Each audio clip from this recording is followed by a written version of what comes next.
মধ্যমগ্রাম কালীবাড়ির কাছে একটা outstanding flat আপনার দেখাবো, পুরোপুরি ফার্নিশ ফ্ল্যাট, রিসেল, কালার করা আছে, টিভি ক্যাবিনেট কিন্তু সম্পূর্ণ রেডি করা আছে, ডাইনিং কিন্তু অনেকটা বড় ডাইনিং এরিয়া আছে, এদিকে একটা ঠাকুর ঘর আছে, এটা কিন্তু একটা কিচেনটা কিন্তু পুরো মডিউলার, দুটো উইন্ডো আছে।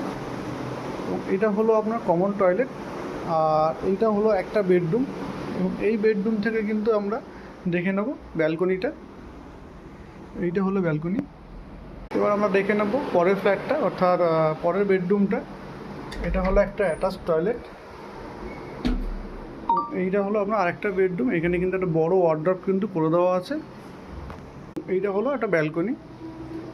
যারা এরকম ফ্ল্যাট দেখছেন তারা কিন্তু স্ক্রিনে দেওয়া নম্বরে যোগাযোগ করে আসবেন ভিজিট করার জন্য, আর আমাদের চ্যানেলটা কিন্তু ফলো করে নেবেন। তো আজকের মতো টাটা, ভালো থাকবেন পরবর্তী ভিডিওর জন্য।